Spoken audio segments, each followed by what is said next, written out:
what I've felt in my career is most of the learning comes from doing. So the preparation, yes, I prepare. If I've got a presentation or if I'm going to do a talk or something, I'll prepare. But in the solopreneur world, the entrepreneur world, it's mostly just go out there and be willing to be embarrassed. Yeah. And learn from the mistakes and have some humility. Don't take yourself so seriously.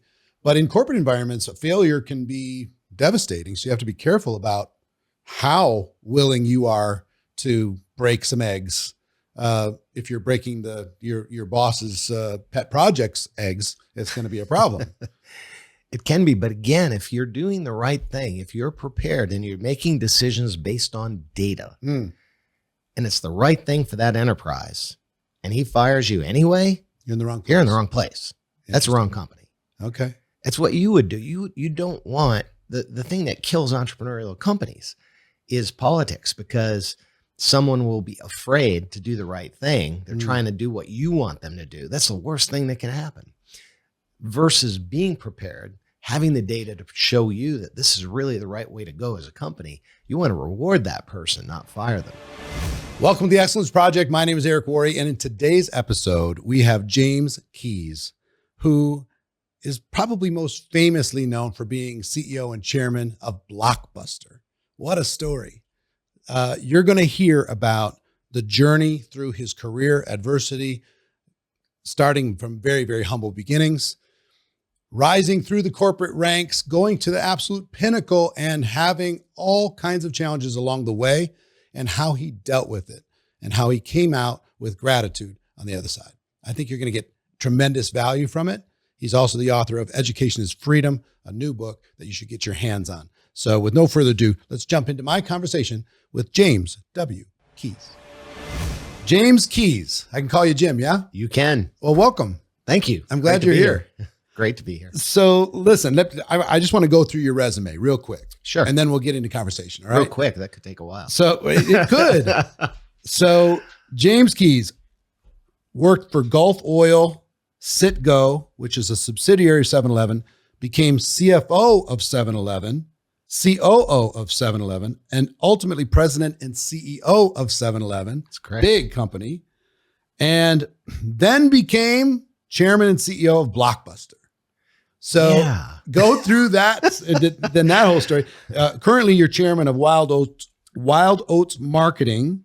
You've won the Horatio Alger Award. You've won the Ellis Island Medal of Honor.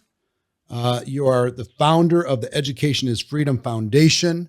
You've got a new book coming out, and that foundation provides college scholarships for deserving students around the world.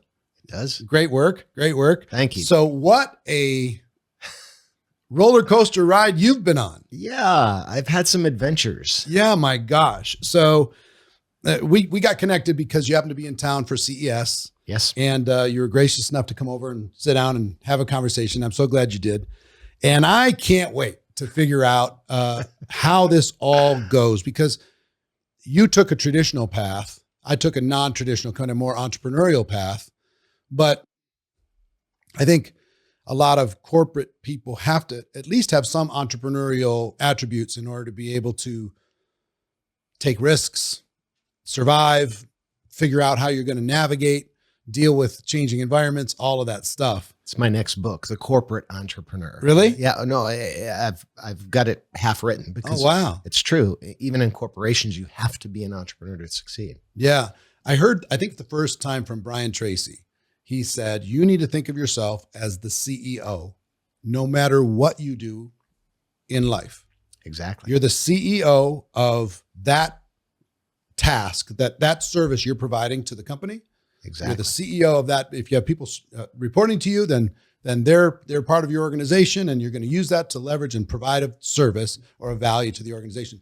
And just the shift of being CEO of your life, yes, no matter where you are, is a big shift. So, and you know what that acronym stands for? I've coined this. What is it? In my book.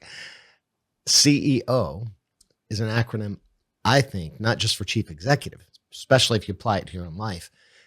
Change equals opportunity. And it's so relevant. That's the role of a CEO. you're not chief executive, but for title only. You're the chief in charge of change and keeping up with change, because change is really the core of business. Any business has to take advantage of changing marketplace. And if you don't change, if you don't adapt, you'll become irrelevant. And the very essence of what makes business possible is that change has occurred at some point and made a product, an opportunity, a service necessary today. So change equals opportunity is the core of businesses, but people in their own life have to adapt to change as well. And we're the worst at it. So to be successful in life, you also have to be CEO of your own life. I like it. Be able to deal with change. I like it. So is that something you learned in your career, or is that something you came into your career with that mindset at the very beginning? I did learn. And what I learned, the reason that I learned it is having gone through so much change. You know, in your recap of my resume, 7-Eleven went through a Chapter 11 restructuring back in 1991. I had to deal with change then. I've had to deal with Blockbuster and a collapsing financial market while I'm trying to transform the company. I've had to deal with change through my whole career. And it finally dawned on me, it took me a long time to realize this, that as a child, I dealt with all kinds of horrible change, a lot of adversity. And, you know, you mentioned the Horatio Alger Association. That's how I was able to be recognized by that group, having gone through everything from poverty to divorce to, you know, all kinds of crises, having your home condemned.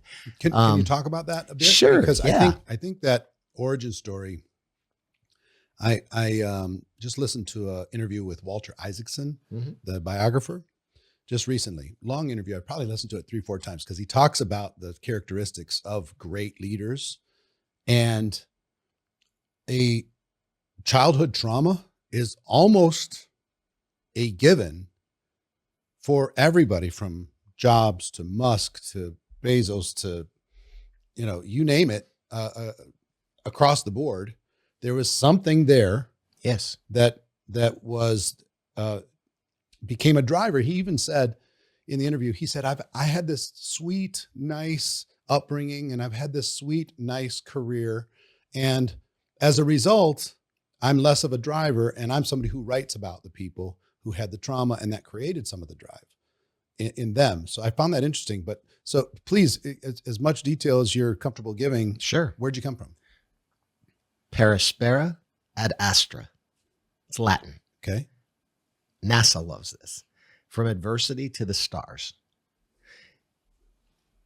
It is the essence. You're right. It's the essence in so many cases of success. It's people being able to recognize that adversity can actually make you stronger. And, you know, I mentioned change, you know, it's the reaction to change, the response to change, not the change itself that matters. So it's your response to adversity that makes the difference between winners and losers. And if you accept it, you deal with it, you learn from it, then you'll grow. And I was, yeah, fortunate to have grown up in all those horrible, you know, conditions. Tell me what happened, and Sure. Where did you grow up, first of all? Yeah, small town, Massachusetts, Grafton. I had Child no idea. of corporate people, entrepreneurial people? Factory workers. Factory Yeah, workers. Yeah. Okay. Mother and father both working in a factory. I think my mom worked at a Hojo's for a while. I remember Howard Johnson's back in the day. But yeah, too many kids, too little money. My father and grandfather built the 3-room shack that 6 kids and the parents lived in until I was 5. My mom had about enough of that. I thought it was a great existence, you know, going out to the pump at my grandmother's house to pump water into a galvanized bucket was a little extreme in the wintertime, or using an outhouse. But, you know, for me, it was like camping. So kids don't care. They don't know rich from poor. So I had no idea. But my mom had enough. And so at 5 years old, I unfortunately witnessed a terrible scene with confrontation between her and my dad. And My dad had had enough of her, seeing someone else on the side, apparently slapped her. She left, never came back. And so I was there with my dad in this house. And the other 5 The others were, I was the youngest, Okay. which is probably an advantage. So I was the youngest, and most of them were already either getting married, leaving the house, quitting school, going to the service, whatever.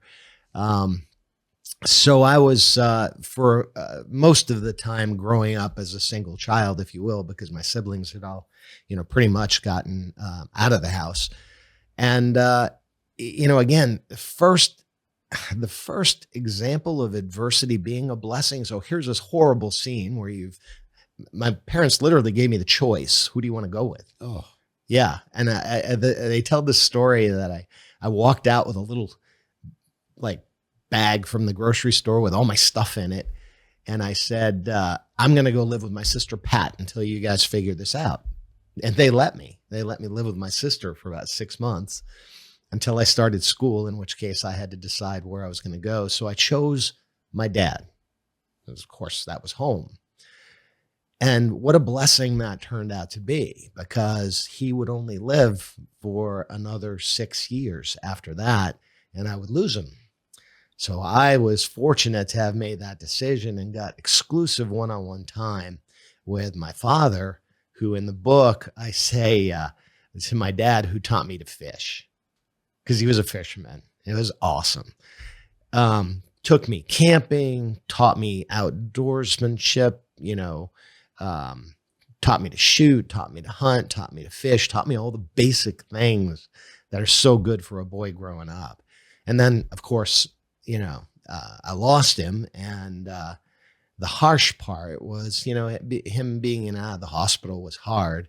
But the hardest part was coming home one day and finding a little red sign on the door of this little 3-room shack. And it said condemned. And I didn't know the word condemned. I was in the 6th grade. And I had to look it up. Got a dictionary. Condemned. What does that mean? And I was like, oh my gosh, that means we have to leave.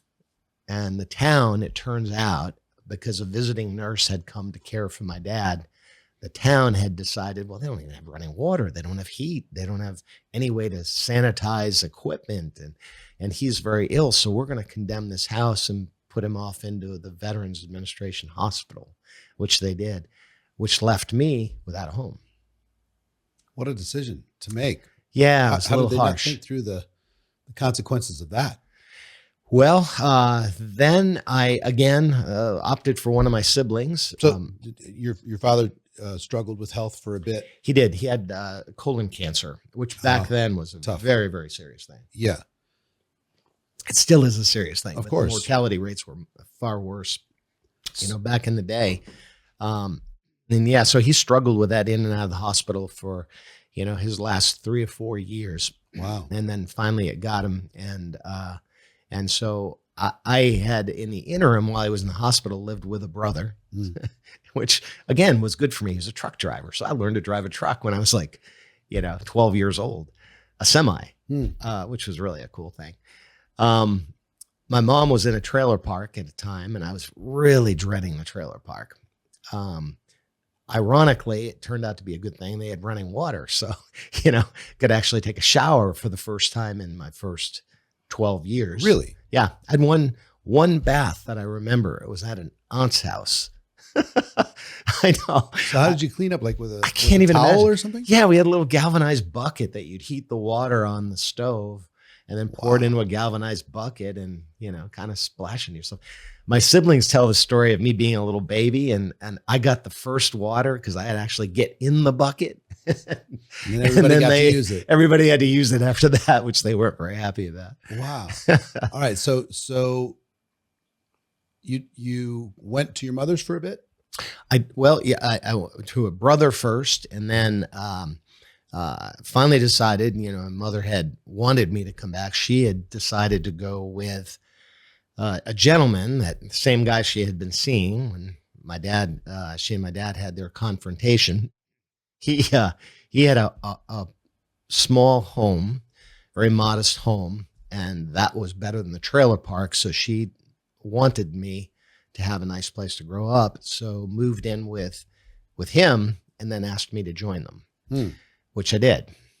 And not a good experience. So, when I see this, we see this so much in society. We've got broken families. We've got stepdads. We've got all kinds of turmoil that people grow up with. And, I got to experience it. I got to experience a pretty psychotic gentleman who didn't like me. I disrupted his life, and he and my mom's, happy home in the trailer. And you're a teenager at the time. I was a teenager. I was a bit rebellious, I had a little longish hair but I was a pretty good kid. Yet he wasn't very happy with me. So literally I would go to sleep at night, and he was, I think today he may have been diagnosed with bipolar disease. I'm not sure, not a psychiatrist, but he had some serious issues. So I would go to sleep at night, literally afraid I was going to die in my sleep, that he was going to do something horrible, which he ultimately did. Wow. Yeah. He got in a fight with my mom. They were screaming at each other back and forth. And it was somehow my fault, that I had caused this fight over something I had done, and she was defending me, I'm sure. All of a sudden, he disappears. He goes down into the garage area. My mom and I are looking at each other like, what's he going to do? And we hear the car start. Well, he had locked all of the doors, the garage door and the internal door. So you go downstairs trying to get in. The door's locked to the garage. Garage is running. I finally was able to go outside, kick through a panel on the garage door, figure out how to get this. So he was trying to do carbon monoxide in the house. Absolutely. Oh my God. Absolutely.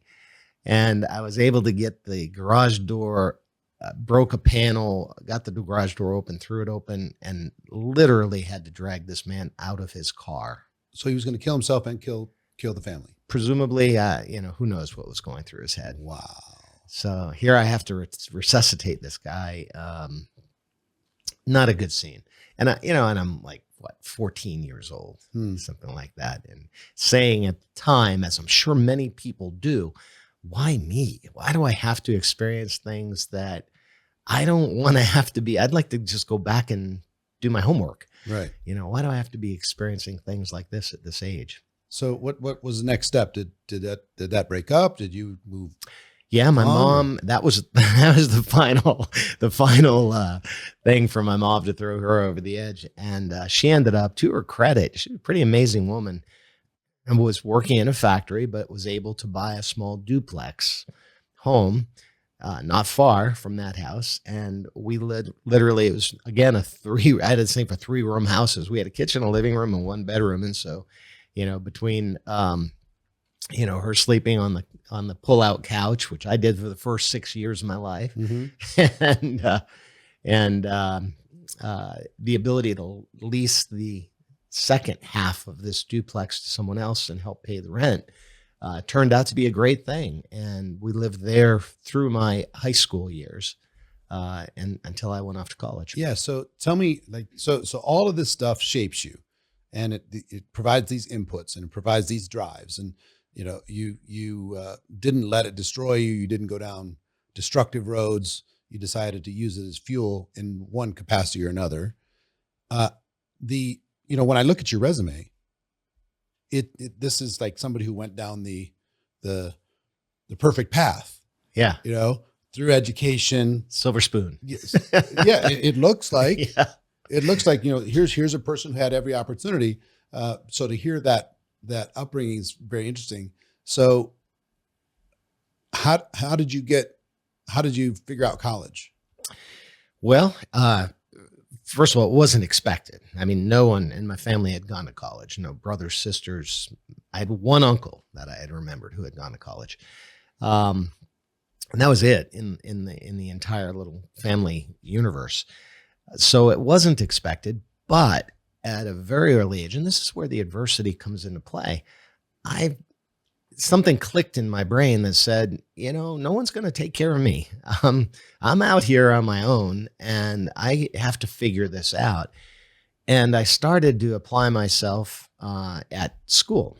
And the pretty early on, I discovered that, you know, I'm not as smart. I didn't think I was as smart as the kids around me, but I discovered that, you know, if I worked really, really hard and they're not taking this seriously, some of them, if I take it very seriously and I really work hard, I'm going to get rewarded. And I had a lot of teachers, you know, reward me, pat me on the back, you know, hey, congratulations. At some point I would given a little sign that said genius. I was like, genius? Wow, no way. You know, but all those little teacher rewards, incentives, encouragement, very, very helpful. And somehow I was able to transform working hard into overcoming whatever, you know, academic deficiencies I had. And then actively threw myself into every possible activity, whether it was playing football or baseball or being Probably escaping the home life and just throwing yourself into that environment. absolutely, Yeah, absolutely. I get that. And it worked. Yeah. So where'd you go to college? Went to the College of the Holy Cross. Okay. Wanted to go to someplace like Harvard, but I didn't. I foolishly, in hindsight, didn't believe I could afford it. And this is like the best kept secret, because kids that grow up in adverse conditions are sought after by the best schools because they want a more diverse background of experiences. I probably could have had a much higher level of scholarship support had I gone to Holy Cross. I mean, Harvard rather than Holy Cross. And I think I could have gotten in. Who knows? Yeah, but Holy Cross is affiliated with Notre Dame, yes? No, they're both Jesuit. Okay. So they're both similar in a sense. Holy Cross, Georgetown, Notre Dame, and Holy Cross. It's absolutely fabulous academic, you know, record and has for many, many years. And so I opted for the best possible academic experience I could get, while not having to spend the money on room and board, because I could live at home, commute. My mom was kind of sick at the time too. She ended up with cancer as well. So I was kind of going back and forth. It wasn't a great experience because I wasn't on campus, but I was able to afford it. Yeah. You know, and ironically, you know, Eric, there's a really bad myth out there today that college today is impossible. College today, I got to tell you, was impossible for me. I mean, there is no way. I was working at McDonald's making, I don't know what it was, $2 an hour or something. And it was $7,000 a year at the time for room, board, and tuition. In today's dollars, that's $50,000 a year. So it's like, you know, I have a tendency to lack a little empathy sometimes, but it's like, I don't want to hear it for kids that say college is too expensive these days. It was expensive for me, and it's always been expensive. Yeah. There's a way. There's a way. There's a way. And I figured out the way by doing things like, you know, finding a school close to home, live at home, don't have to pay room and board, work 2 jobs, McDonald's. I was driving a truck. I was able to make it work. And the interesting thing that you mentioned there is being willing to do the work. Yes. Looking around, having the self-awareness. That I think self-awareness is where all progress starts. Yeah. Is you were looking around and these people aren't taking this as seriously as maybe I think they should. They look like really smart people. If I just outwork them, even if I don't think I'm as smart as them, if I just outwork them, I'm going to have an advantage. Yeah. Let them get distracted. Let them do all that stuff. I'm going to keep this quiet. I'm just going to keep doing this stuff, and I'm going to become noticed inside of this environment. So what'd you major in? Political science. Wow.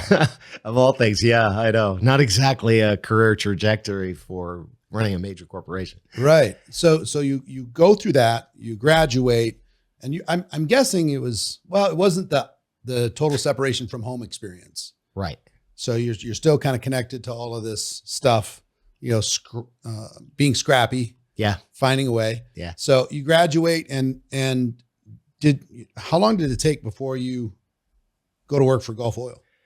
Well, first of all, there was another step that's an important step in please. between. I was struggling to make ends meet at Holy Cross, and I had a unique opportunity. My junior year, I had a chance to do a junior year abroad program. And while I'd never really thought about it. It was one of those things. I was actually, being a political science major, I thought I wanted to be a politician one day, heaven forbid, and was going to pursue law. And so I thought, well, I'm going to go do an internship in Washington, D.C. I couldn't figure out how in the world I was going to afford that, but I was able to get a small scholarship to go junior abroad. So I went to the University of London, one of the schools of the University of London.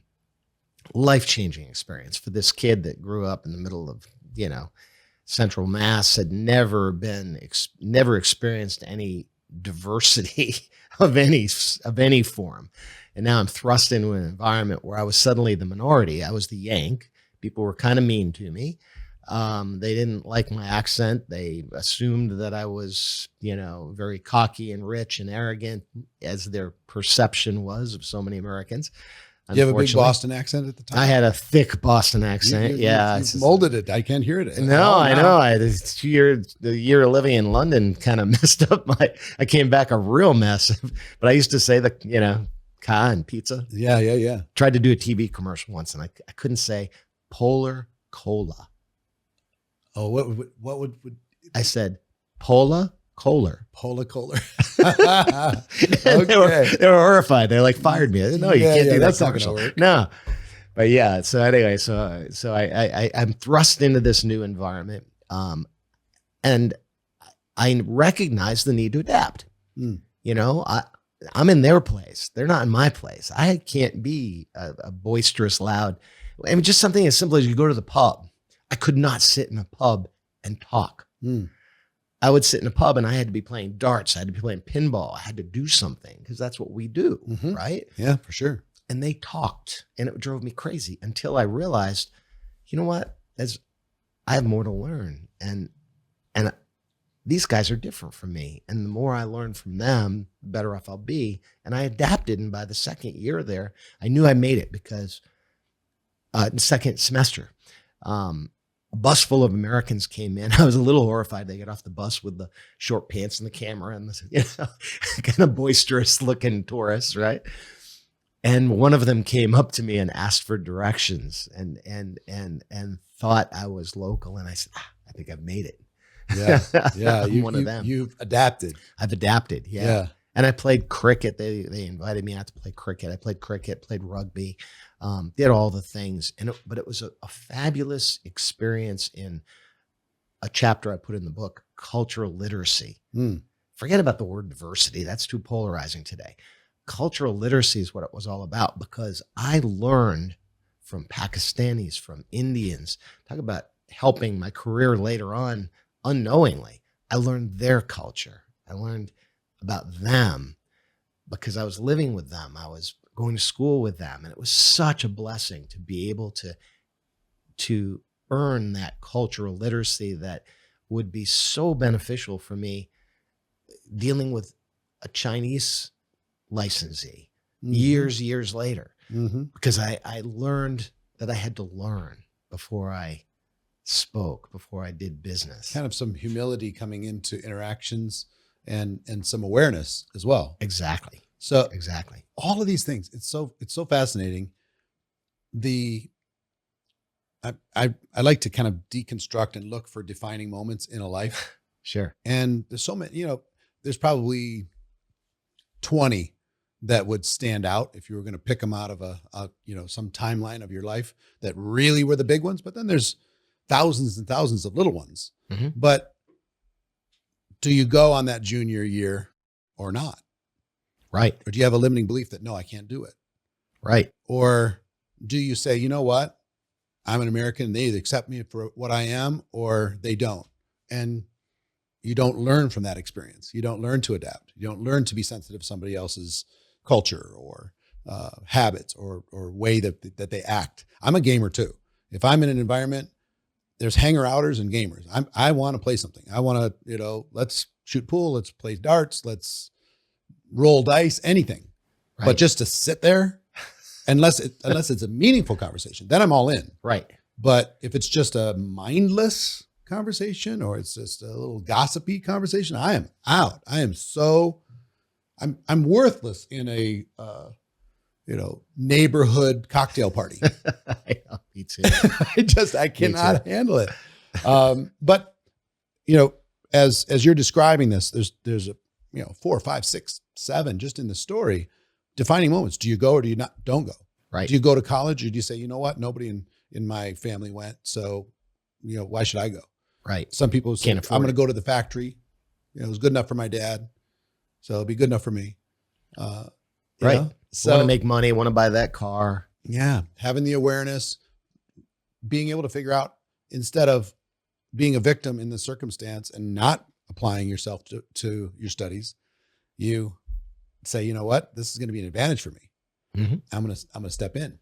So many of those things. So super interesting. So, all right, you come out of that environment and you have a degree.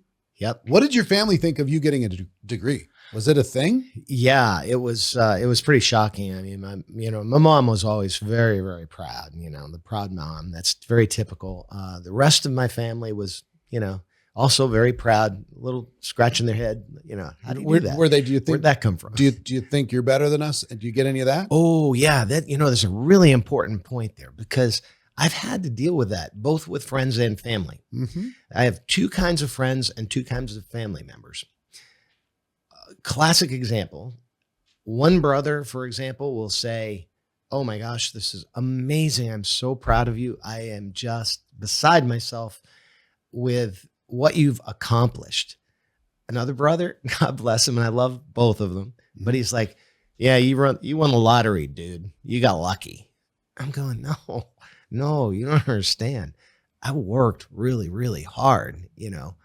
You took kind of the easy path at the time, and and then you. Well, anyway, I won't go down that path. But same thing with friends. Same thing with friends. You've got friends that are proud of you, and you've got other friends that are a little jealous.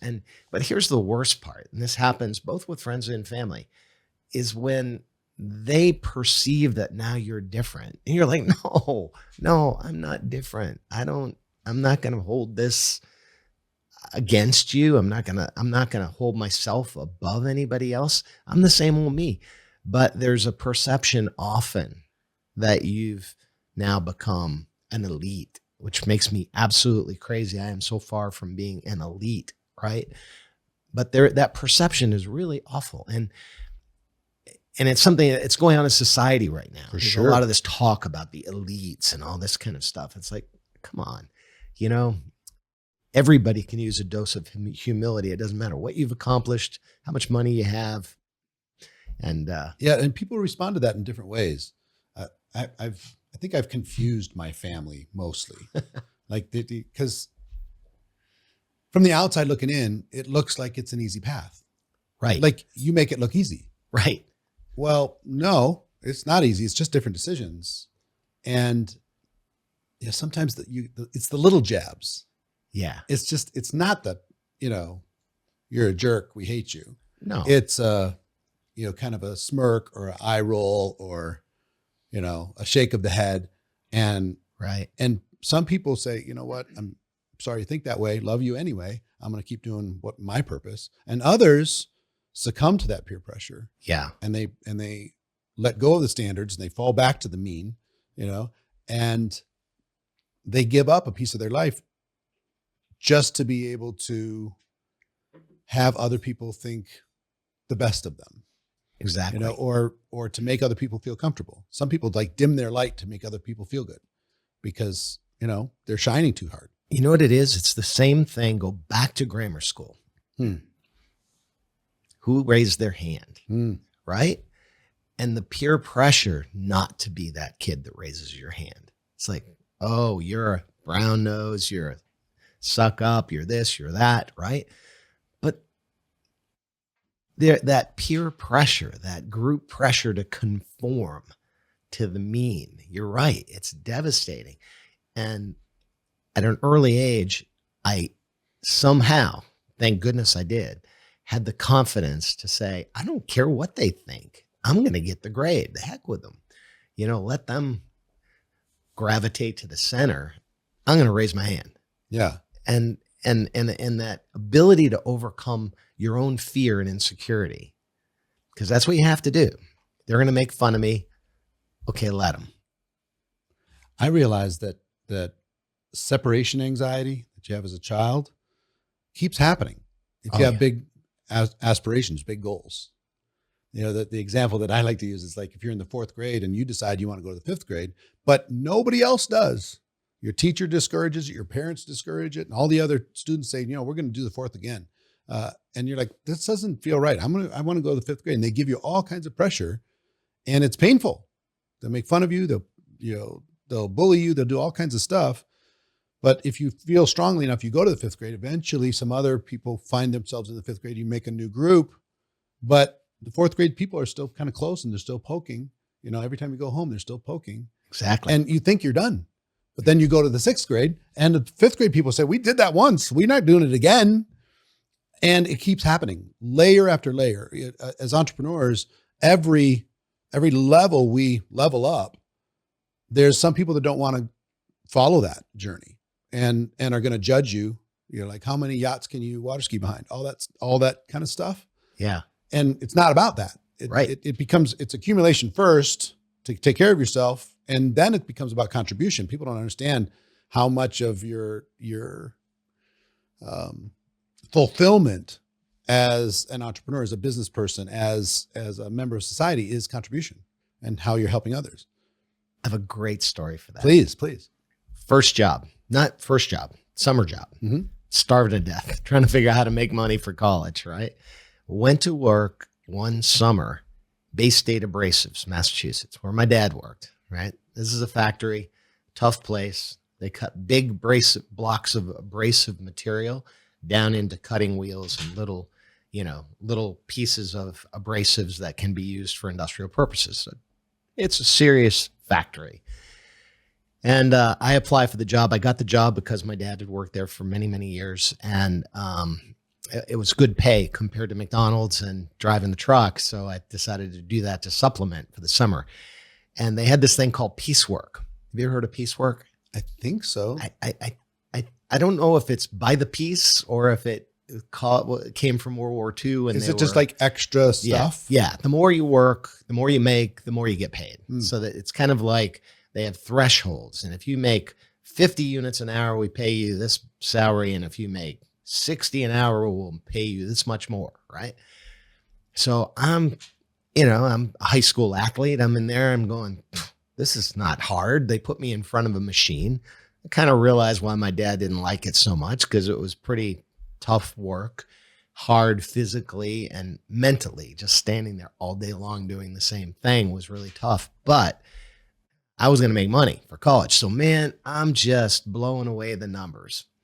Well, what do you think happened? The whole group ganged up on you because you're messing up everybody's, you're making them look bad. Oh, yeah. So I get the arm around the shoulder. Son, you're working too hard.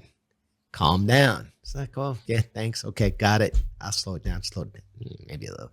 Well, I still am overproducing, right? Now I get, Brutus that comes over. I mean, the guy with the ripped and the tattoos and the whole thing. And he comes over and it's like, kid, I told you once, you had to stop. I don't know what happened, but I gave him a little lip or something. And he pushes me and I'm like, don't do that to me. And make a long story short, we get in this fight. I have no business. I'm a scrawny, I was an athlete, but I had no business taking on this factory worker dude who was probably 20 years senior. We roll down this flight of stairs while fighting. Now the whole shop is around us, fight, right? And the general manager comes out, separates the fight, separates us. I'm in the general manager's office. He's like, your dad worked here for 30 years, never, ever caused a problem. You're here for 2 weeks. You get in a fight? What is up with you? What's the matter with you? I was horrified, but not as horrified as when I heard his response. I said, well, let me tell you, here's what's going on. And besides, these guys are asking me to punch them out early because they want to leave early. And they're sneaking out at 3 o'clock and asking me to punch their card at 5. And if I don't, they're going to beat me up. I said, do you know that's going on? He goes, yeah, it's been going on the whole time. That's the culture here. Wow. Oh man, talk about a lesson. And you talk about conforming to the mean. And, part of me understands it's a tough environment. They don't want to have to work harder. But the other part, from a business perspective, you think about the sub-optimization of the whole. Huge. Man. So I carried that lesson with me. So very good. Did you leave then, or did you stay in the environment? I stayed. I throttled her back for the summer. Throttled it back, not completely, but right. I throttled it back enough not to get in any more fights. Right. Let's put it that way. Right. Made a lot of money for the summer. It was a good experience ultimately, and it really showed me that was a tough environment to work in. But then I get my first internship in a white collar environment. I'm like carrying a briefcase and a suit and tie, and now it's just an internship in Houston, Texas for Gulf Oil. It's how I got to Gulf, right out of graduate school. And I'm in this internship environment and I'm working my butt off. It's an internship. Who cares, right? But I wanted a job, so I have to impress them. So I'm working days, nights. I get the same thing. Wow. I get the arm around the shoulder. I'm like, guys, this is a professional environment. What are you talking about? So much politics involved in every culture, right? It doesn't matter. How do you move forward inside of any culture and get enough attention so you move forward, but not so much that everybody sabotages you? That's where the confidence comes in. It's confidence, and it's also enough humility to know where that line is. That you have to push it to succeed for the good of the enterprise, but you also have to adopt and adapt a bit to the environment. So there's a really delicate balance there. I wish I had the answer. I don't have the answer. It's fragile. It's fragile. It's fragile. But the most important thing is, and here's the way I looked at it, I'm going to push as hard as I can possibly push until I hear glass break. If I do break a little glass, and if they fire me for it, I'm in the wrong place. Yeah. So I'm curious about this because of the politics of it. In political environments, and whether it's in a company or you're the entrepreneur and there's still a political environment, I'm curious the political lessons that you've learned to navigate, because to basically have an entry in a internship to go to CFO, COO, CEO, chairman, all of this of huge companies dealing with major power players around the world. That balance and the lessons learned there. What advice do you have for somebody who is in a political environment, working in some sort of structure, in order to be able to stand out and move through it without setting off all the sabotage alarms that everybody wants to chop their legs out from underneath them? Yeah. I actually lay out in my book something I call the C-suite learnings, and it's what, how, and why. And I'll address the what first. And it's three things that I've talked about. It's change, confidence, and clarity. And that reality of politics is where confidence is so important and clarity is so important, because first of all, change is going to happen, and that's what causes that political environment, right? And because others may not like that change, and they don't like you stimulating that change. So you have to have the confidence that you're doing the right thing. That comes, in fact, we have a mutual friend, Harvey McKay, who gave me what he called his gift. And he said, I'm going to give you 3 words. I said, okay. He said, I've had it in every one of my 12 books, but I've never had the title. But it's subtly in every one of my 12 books. Well, come on, bring it, Harvey. Prepare to win. Yeah, okay, great. What's that mean? Prepare to win. Okay, I'm prepared. He goes, no. Take that apart. Prepare to win. The more preparation you have, the more confidence you're going to have, and the better chance you'll be successful. And so confidence isn't just arrogance, I got this. It's preparation, which is the best antidote to people trying to take your legs out. If you're in a boardroom and you're prepared and the other guy isn't, you're going to win. ultimately. Yeah. And then clarity is that, ability to both listen. It's inbound and outbound clarity. So the ability to hear and the ability to speak, to be able to impart that strategy, whatever it is, or that confidence that you have, the ability to communicate effectively what you're trying to accomplish. Those three things, I think, help me navigate those political waters. Wow. So, and that's the what? That's the what to learn. Yeah. Okay. And mostly it's, if we're talking about, so I can repeat it back so I understand. Sure. Because as a solopreneur for most of my life, I never really had to navigate a lot of politics. Right? I mean, you did a little bit in building teams, but not a lot. You didn't have to deal with it. They did. Kind of, right? So understanding these, the change is going to be a constant. You got to be good at it. Yes. You're going to build confidence by preparation. Yes. And you need to have clarity to be able to communicate whatever it is that you're going to do. And, yes. And all of these tie back to preparation. You're going to be prepared mentally for change. You're going to be prepared so you're confident because you've got the chops to be able to do. And you need to be able to prepare to provide the clarity. What I've felt in my career is most of the learning comes from doing. So the preparation, yes, I prepare. If I've got a presentation or if I'm going to do a talk or something, I'll prepare. But in the solopreneur world, the entrepreneur world, it's mostly just go out there and be willing to be embarrassed. Yeah. And learn from the mistakes and have some humility. Don't take yourself so seriously. But in corporate environments, a failure can be devastating. So you have to be careful about how willing you are to break some eggs. If you're breaking your boss's pet project's eggs, it's going to be a problem. It can be, but again, if you're doing the right thing, if you're prepared and you're making decisions based on data, and it's the right thing for that enterprise, and he fires you anyway, you're in the wrong place. You're in the wrong place. That's the wrong company. Okay. That's what you would do. You don't want the thing that kills entrepreneurial companies is politics, because someone will be afraid to do the right thing. They're trying to do what you want them to do. That's the worst thing that can happen. Versus being prepared, having the data to show you that this is really the right way to go as a company. You want to reward that person, not fire them. Right. And that's why you've been successful as an entrepreneur. You may have done it instinctively, but you rewarded the people that were most prepared and most confident and had that clarity in communicating to you why what they were recommending was the right thing to do. Interesting. Then if you're doing that and you have a failure, Blockbuster.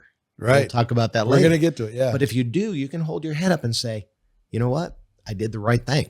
Right. And conditions were not what we expected, but I did the right thing. I can't wait for that story. We'll get to it. I kind of want to go chronological. Sure. But get to that story. One more question about politics. Yeah. Tell me if my instincts are right here. Is if you embarrass someone,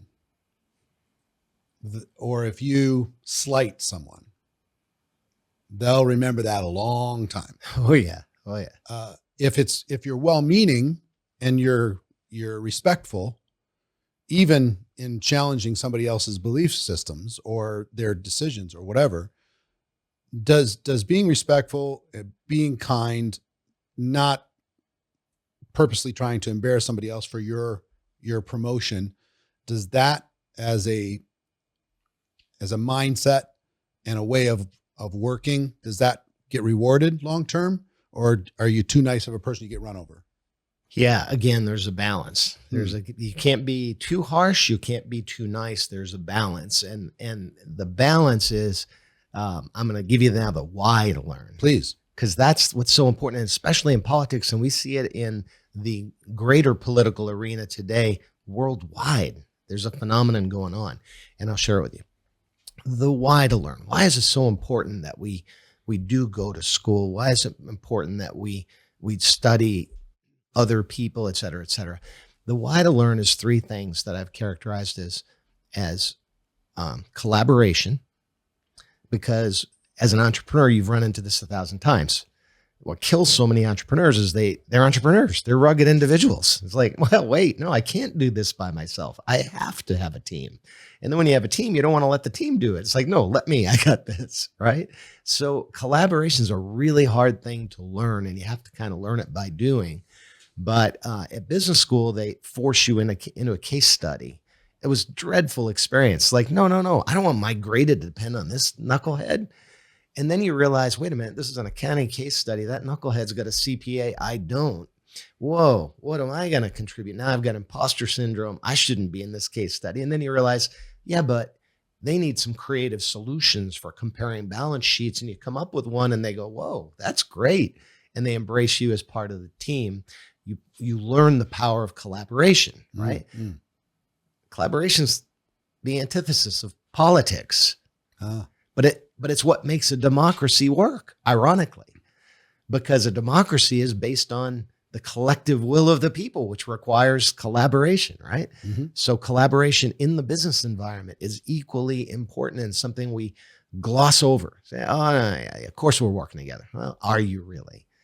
Second, it's cultural literacy. Again, I mentioned it briefly before, but when you're going to collaborate, you're going to be stronger if you have people with different backgrounds. I mentioned a guy with a CPA. I have political science background, right? The collective strength of my creativity and his technical knowledge was great. Apply that same thing to a different culture, a different race, a different religion, when we're in the greater political environment. And that cultural literacy is something, the more we understand where someone's coming from.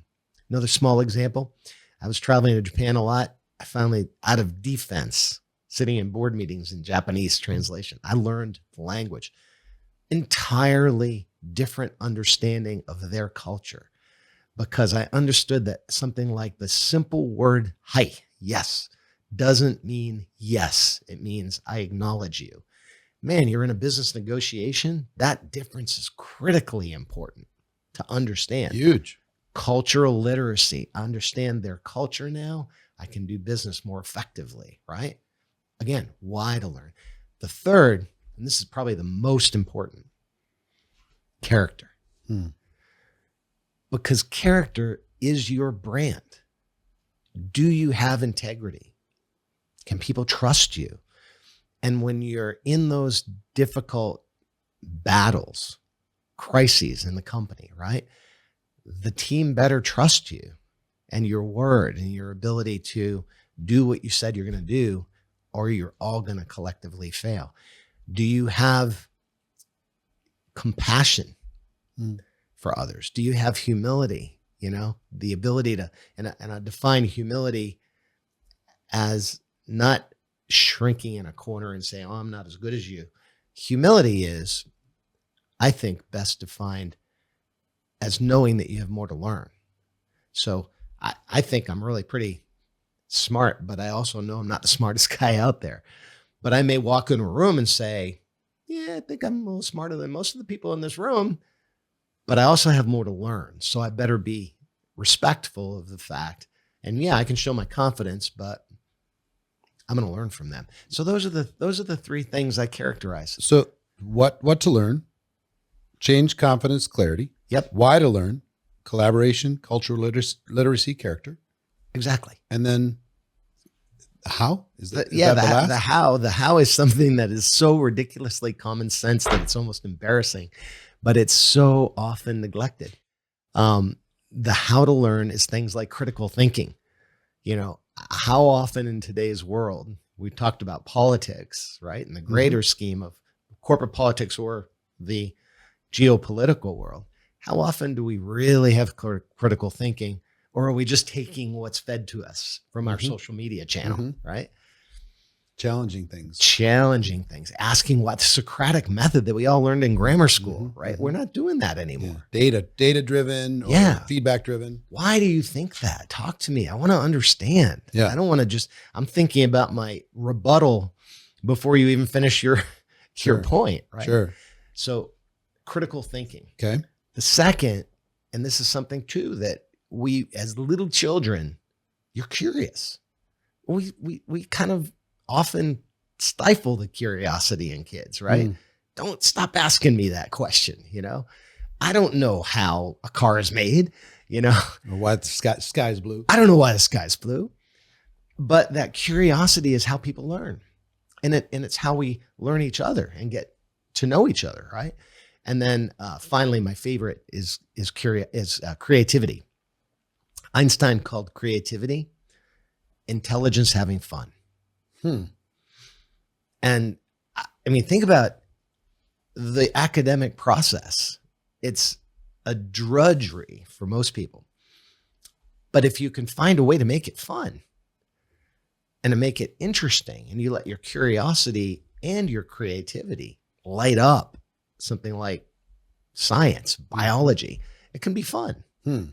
And so that creativity piece, the right side of our brain, is too often neglected. So those are the how to learn elements. I capture all three of those in the. Well, you found all the C's, man. I did all. You got C's. all the C's. Yeah, I try to make it memorable. I know. I like it. Simplicity. Yeah, simplicity is hard. It's hard. It's hard inside of a culture to create things that can duplicate and work within a culture long term.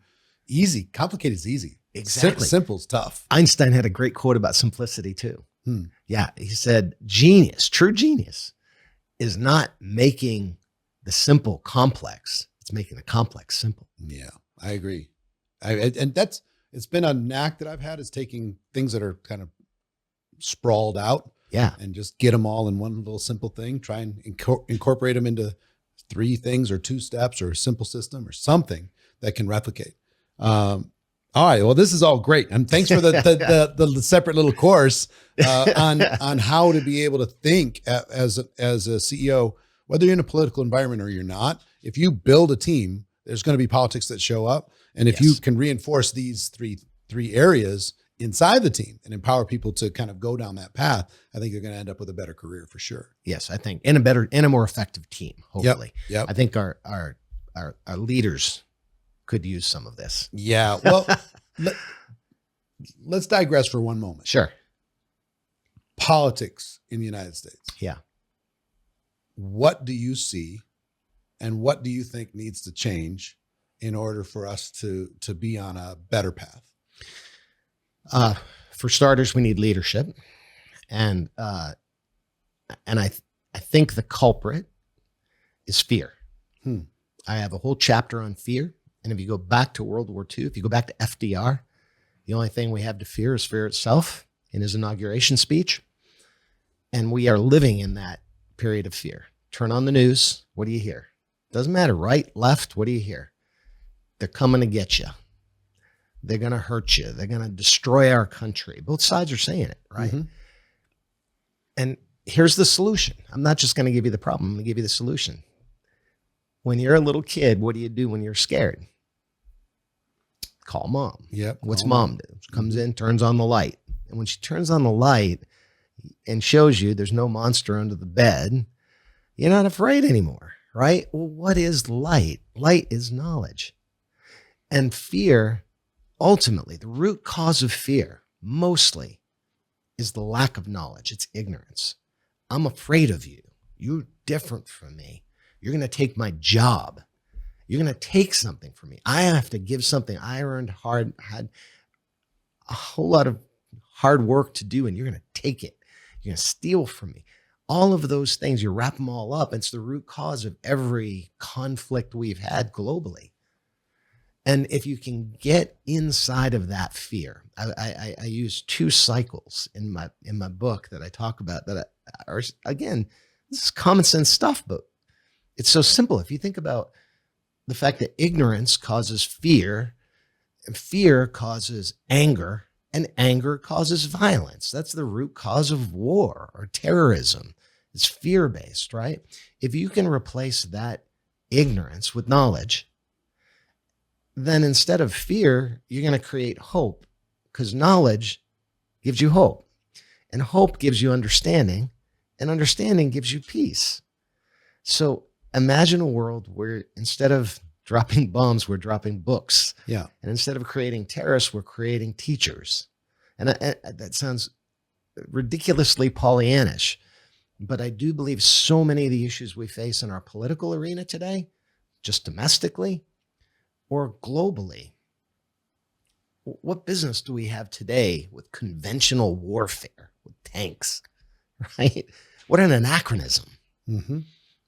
So you're going to continue. Go ahead. Yeah, so it's and I don't mean to make this sound so ridiculously simple, but I do believe we're on the cusp of technology being able to bring so much advancement in knowledge, in teaching and learning, the power of AI. Yeah, for sure. To modify curriculum to teach you the way you learn visually.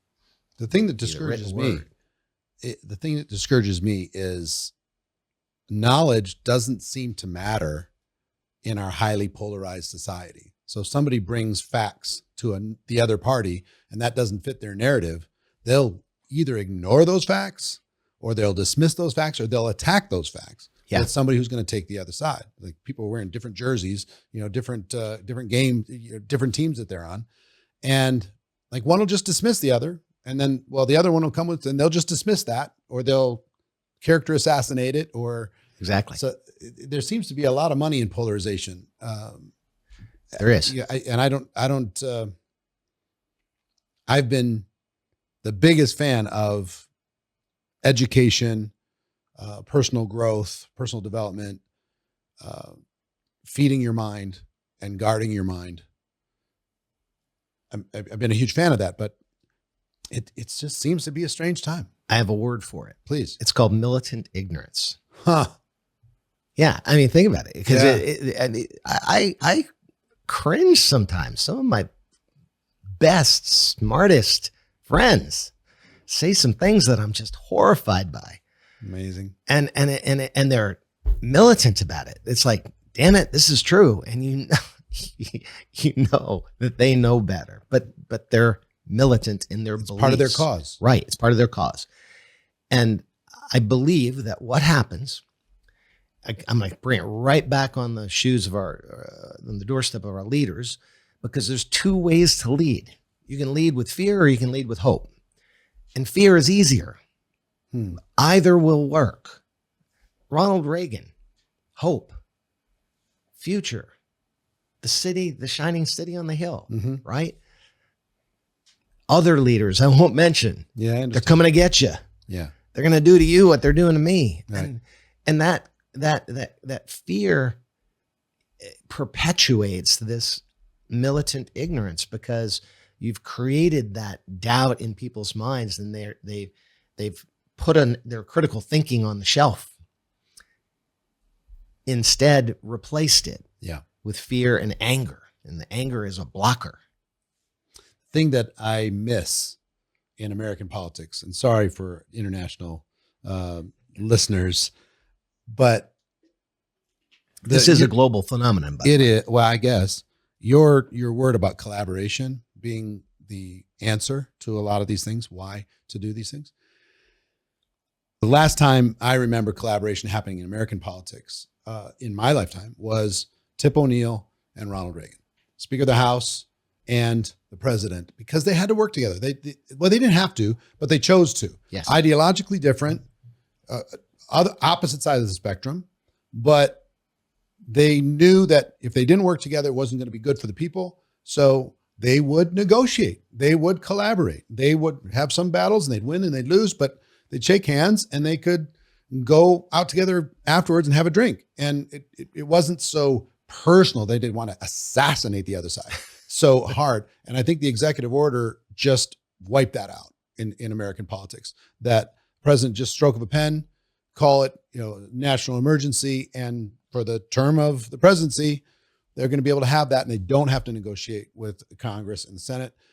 They can just bypass all that stuff. And the rest of it just becomes theater. So collaboration is kind of like, if you're willing to collaborate with the other side, you're a sellout now.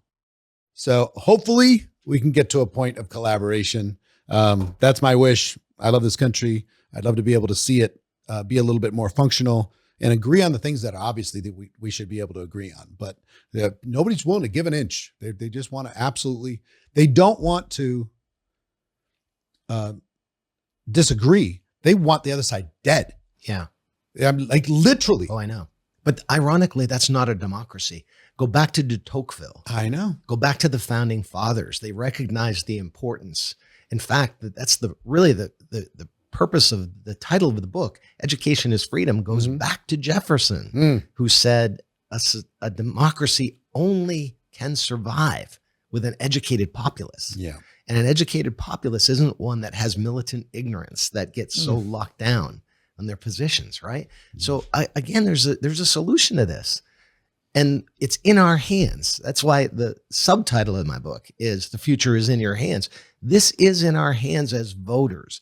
We can choose to vote for a Ronald Reagan, Tip O'Neill, purveyor of hope over someone who we know is using fear as the lowest common denominator to win votes. Yeah. And that's the disease that's inflicted not just our political environment. We see it in many other countries across the globe, that this fear has crept into the discourse. And the antidote to fear is knowledge. It's not that hard, but we have to take the responsibility as citizens to learn. Yes. To engage all of those skills, critical thinking, curiosity, cultural literacy. They've all got to come together. And we too then can elect people who will be better leaders. Love it. Love it. I just want to jump in and say, I hope you're getting value from everything that we do at the Excellence Project. And if you do, make sure to follow us on all the social platforms. If you look up Eric Worre or the Excellence Project, you can find us on Facebook, Instagram, TikTok, YouTube, LinkedIn, everywhere where you get your content on social media. Find us over there. We'll continue the conversation. Back to the podcast. Sorry for the political side note, and hope we didn't offend anybody. Actually, I don't care if we offended somebody. I think in that kind of conversation. Come on. I think we went straight down the middle. Right. I mean, like, look, pick your side, but let's figure out a way to collaborate. I want to dive deep on 7-Eleven and Blockbuster. Sure. Anything that I need to know or is important in the Gulf Oil, Chevron, Citgo era? I think probably the one common denominator through that period of time was my ability to use technology. What got me the job at Gulf, ironically, was I was just at the right age that the Apple computer came out, and I had access to a PC where all of my peers were yellow spreadsheets. The little square one? Yeah. With the floppy disks at the beginning? With the floppy disk, yeah. And I was able to produce, they ended up hiring me after the summer, gave me a full-time job. I was not on that trajectory. I was going to go back to school, finish the MBA or do a JD MBA at Columbia. I wanted to be a lawyer, maybe even a politician someday, heaven forbid, right? But I ended up being offered a job by Gulf Oil because I had these technology skills, which were very rudimentary. All I could do is spreadsheets, basically, but I was doing them on a computer very quickly. And ended up working for the chief financial officer doing merger and acquisition analysis because I could take crude oil values and bounce it against stock price, the closing of every day, and have that report on the CFO's desk within hours after the market closed. Advantage technology, advantage Jim personally, advantage Gulf Oil. Now, did you see that as a gap that you could fill that would differentiate you from other people by stepping into that technology when other people didn't? I wasn't that wise. I was 25 years old. So, but was it just something interesting and fun? It was a tool. It was a tool, and it was something I could do.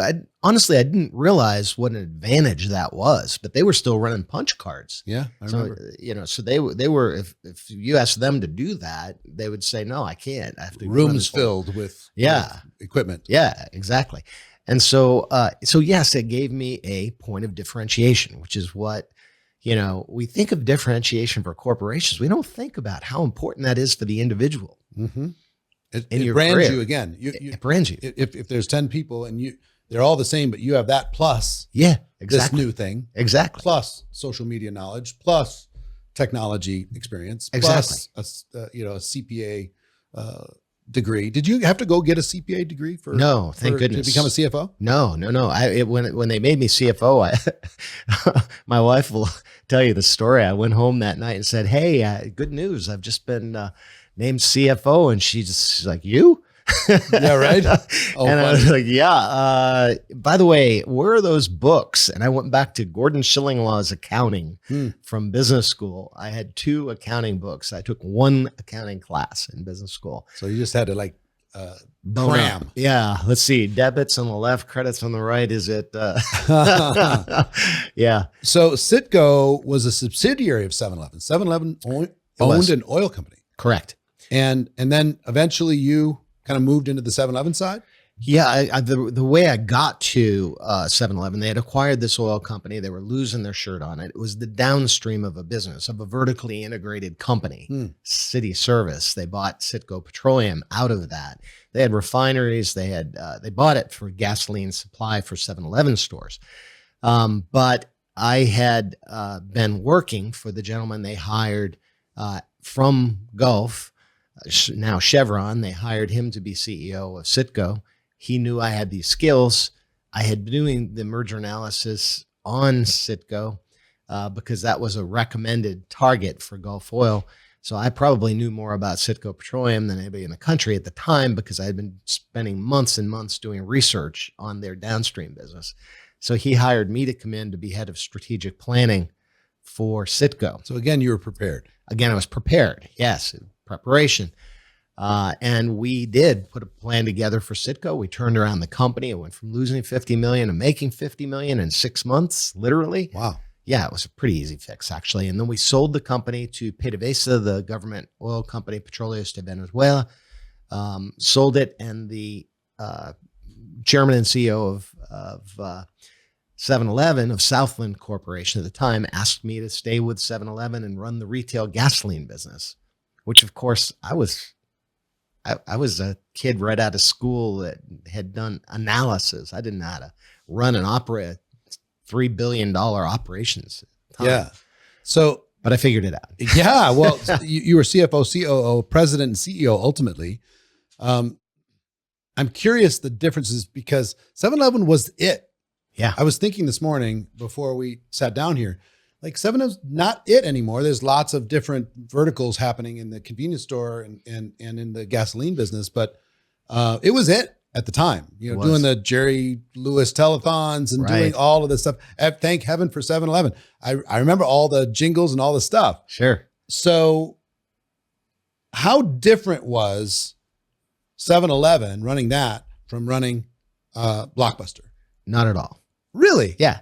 Same thing. Yeah. But think about what Blockbuster did.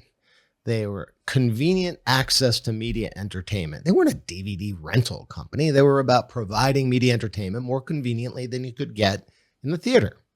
It could be VHS tapes. They made the pivot to DVD. The pivot to digital was a natural evolution for Blockbuster. If they defined their business as convenient access to media entertainment.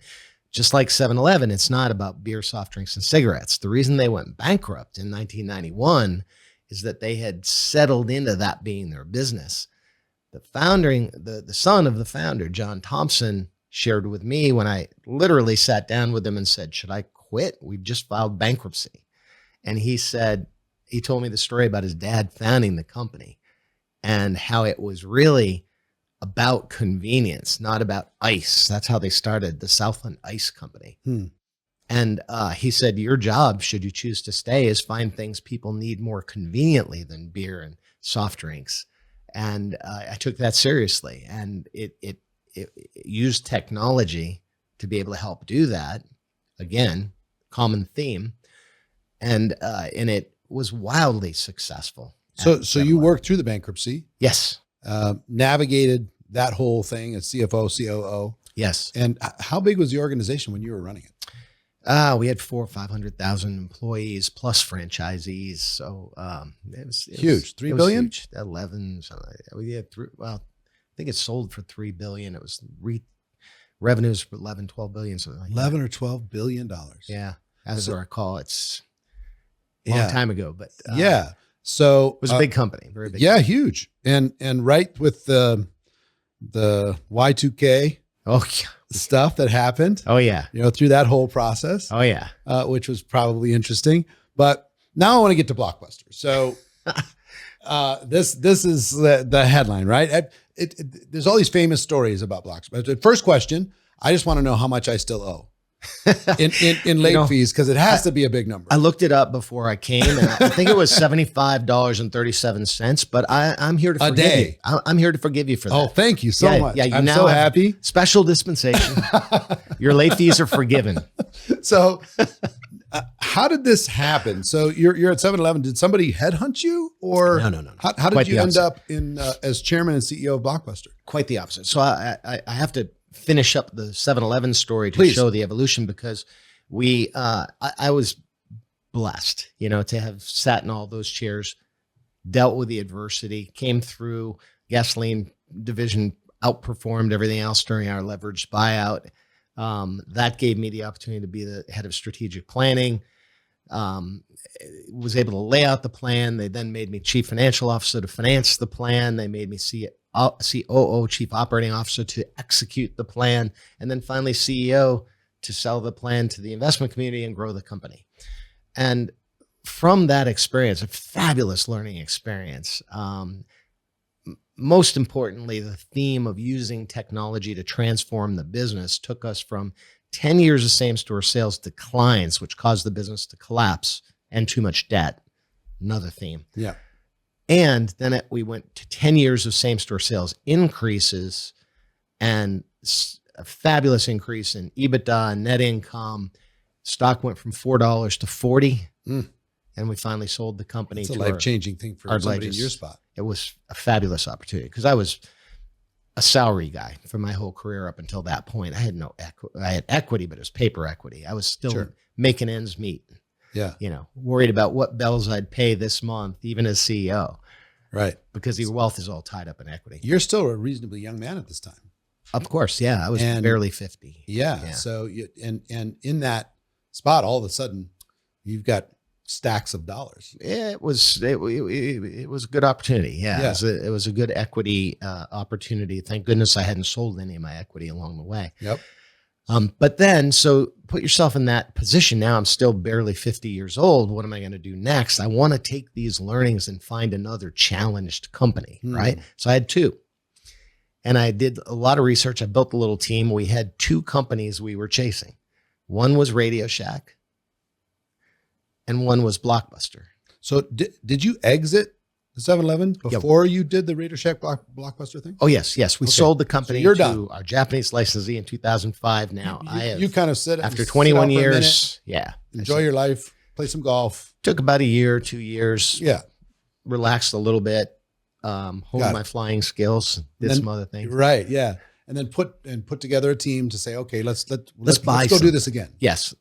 But let's buy something. So I had partnered with private equity. We were looking at bringing private equity dollars to take something private, because I knew the transition of a company like a Radio Shack or like a Blockbuster in the glare of public, scrutiny would be very exponentially more difficult.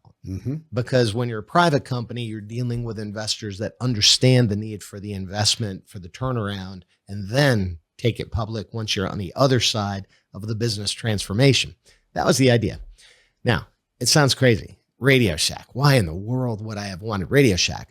About that time, Apple came in, put something called the Apple Store out there. I thought, well, that's interesting. As a retailer, they don't even have any inventory on the shelves. It's a display, basically. Now, and what do? Well, they take hardware and software, and they throw something called the Genius Bar in and let people know how to use it. Wow, that's convenient access to information and to data and services. What if Radio Shack put a little Genius Bar desk, one person even, in every store, and they were able to help people integrate their BlackBerry with their HP computer with their Sony television? Same thing Apple was doing. There's no reason that integration service couldn't be there. They were already the largest cell phone provider in the country. Then what if now they've got hardware but they don't have software.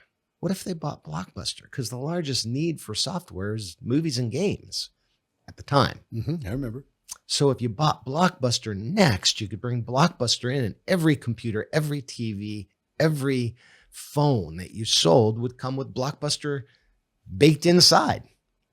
Wouldn't that be awesome? And then you've got somebody there to help you, to teach you how to integrate your devices as well. And I think with Radio Shack, if I'm not, if I'm correct, at the time, I hired a guy out of Radio Shack, worked for a company that I had back in like 98. And he told me that there was a Radio Shack within something like 2.5 miles of every person in the United States. Exactly. So the distribution was wide. Distribution was huge. Combine that with Blockbuster's access, and they had huge penetration for the convenience of people. So the way we use Apple stores today was the vision of how we would use this combined in. So did you actually put the two together? Well, here's what happened. So I've got 2 decks talking with private equity support, and I'm going out with investors trying to raise money for Blockbuster. And then separately, I was trying to raise money for Radio Shack because it didn't matter which one we did first. I was in an investor's office pitching Radio Shack, and he said, "Damn, that's a great idea. I wish you could do that with Blockbuster." And I reached into my briefcase and pulled out the other deck and shared it with him. A guy named Michael Zimmerman. I'll never forget that, in New York City. And he immediately got on the phone with Carl Icahn and said, "You got to talk to this guy. He's got a crazy idea, but you might like it." 20 minutes later, I end up in Carl Icahn's office. Wow. And he's saying, "Who the hell are you anyway? Why do you think you can do this?" Right. And so Shack or Radio Shack, they tried to save it a couple times. The Shack, yeah. The Shack. So that goes on the shelf. There's more investor interest in the Blockbuster thing. People are seeing habits change. And but one thing that I wrote down, and I'm wondering how many businesses this applies to, is this idea of convenient access to value. Lots. It's many businesses. So many. Yeah. I think about anybody with a product or service, convenient access, like what they did in Amazon, convenient access to some value of some sort, whether it's products or services. I just find that interesting, that little definition of what you're trying to provide. So Blockbuster becomes the thing, becomes the play. Yes. And was it for sale at the time? No, it was not for sale. It was a public company. Little history of Blockbuster. In the late 90s, Wayne Huizenga sold the company, sold it to Viacom, the movie studio company. And he sold it for $8 billion. I saw Wayne later. He was also a member of Horatio Alger. And Wayne said, "Keys, what are you thinking? I sold that company for $8 billion. I said, "Wayne, what'd you buy it for?" He said, $200 million. I said, "Well, the market cap's about 250 now. So that's my goal. I want to take it back to 8 billion. Right. With the ability to transform it." Yep. I said, "Well, good luck with that," and we laughed. But yes, it was a public company at the time. Okay. So Wayne sells it for $8 billion to Viacom. There is a rumor that Netflix offered to sell themselves to Blockbuster for $50 million. Yes, everybody's heard the story. Yeah, I'm going to time date that. And then they passed. Yeah, let's time. Blockbuster passed. Let's date stamp that. Okay, what was the date stamp? It's an important thing that people forget. Okay. What was the date stamp? 2000. 2000 is when that offer. Yes. Now, okay, think so about where long we before. were. Long before streaming, long before Wi-Fi. The Apple iPhone was launched. You came into Blockbuster in 2007. 2007, yeah. All right. So same year the iPhone was launched. Yeah. For this $50 million offer. I did not turn down the $50 million offer. All right. Fair enough. No, but people love to say that. So. Of course. No, I mean, like it's part of it's folklore, pop culture. Yeah. Exactly. It's like the guy who legend. sold or bought a pizza with Bitcoin. Yeah. Same kind of thing. Urban legend. So no, that happened in 2000, my predecessor. But if you put yourself in his shoes at the time, you wouldn't have bought it either. Yeah. I mean, they were just a startup doing DVDs by mail. I'll tell you another quick technology story. I'm in Dallas, Texas, and I had built a company called TPN, the People's Network. It was a personal development satellite. I remember that. Do you really? Yeah. So I was one of the founders of that company, and we were trying to do personal development television 24 hours a day. And we got all these different people. And I had this guy, his name was Mark Bunting, and he was a computer guy. You remember that guy? Yeah. Mark Bunting. Yeah. So he was the computer guy who was just talking about, like, here's advances in technology and all that stuff. Right. So he tells my co-founder and myself, I got a guy you need to meet. He's got some stuff. And so we go to this guy's house. Well, first we go to his office, and he has this idea about streaming video. And like nobody had speed to be able to do anything. The internet was extraordinarily slow. We were still living in fax land. And like dusty shelves and servers and wires everywhere. And like in his apartment is like lawn furniture in his apartment. That's his normal furniture. And he's telling us, we're going to do all this stuff. And he was willing to sell us 10% of the company for $100,000. This is 96 or 7, like think 96. And we pass. And a year later, Mark Cuban, I was thinking that's where you're heading. Yeah. sells that company for $3 billion to Yahoo, and then shorts the Yahoo stock because he doesn't believe in the Yahoo stock, and gets another couple billion while Yahoo implodes. And I'm in my mind thinking about the $300 million that I'm supposed to have. But everything happens for a reason. But like I say, to the point being timing. It just doesn't make sense. I remember the same thing after 2000. Everybody's doing HD, and like, what is there going to be a need for HD? Nobody could even play it. Yeah. Exactly. So there was this speed, and if you went too early, you could get punished. Exactly. If you're too late, you can get punished. So I can understand the argument. People were living in an analog world. They all had their VHS machines, their VCRs at home. They didn't even have DVDs yet. Right. So I remember having the walls of VHS tapes, the whole libraries at home. My mom and dad were, they had it all cataloged, every single movie ever made, basically at that point. So I get the technology gap and being a little skeptical of it at the time. Yeah. Yeah. You can't, it's easy to second guess now, and people forget all of these nuances of timing and dates and people who did that, that sort of thing. But then the other important thing to recognize my predecessors for is they were way ahead of their time on streaming. They had actually had a deal with Enron of all companies, right? Really? But Enron had recognized that they had an interest in seeing this evolution toward streaming occur. And they were working with Blockbuster on a very, very early streaming initiative. That was probably early 2000s. Was that Movie Link? 2004? No, that was, well, we'll get to Movie Link. Okay. Let's go right to Movie Link. Okay. My first act when I arrived, Enron, of course, had already blown up. Before you arrived. Yeah. How did you get in? Oh, what was the story with Carl? Yeah. The famous corporate raider. Yeah. What kind of pound of flesh did you have to figure out in order to make that happen? Oh no, it was actually quite easy. Carl was, I love Carl. I mean, he's quite a character, force of nature. I did not know Carl at first. And I've learned a whole new vocabulary from him. I came from the stuffy corporate white shirt, tie, major oil company environment, and I learned a few new words. Yep. But basically he was very supportive of the idea that we wanted to transform Blockbuster, and he was convinced me that he was there to help, not just, a lot of times Carl will buy a company because he just knows it's dead anyway. Gordon Gekko. Yeah, exactly. Greed is good. It's Sell it for classic. parts. Yeah, but this was not the case with Blockbuster. His son, especially, he's got a son named Brett, and Brett saw the future very clearly. Is it the same Brett that's kind of running things Yes, now? yeah, Okay. yeah. And Brett had a absolute crystal clear vision of the future and streaming capabilities. None of us knew how long it would take, et cetera, et cetera. But Brett got it and helped Carl understand it. So Carl was ready. Here's the first mistake that I made, and this was a mistake.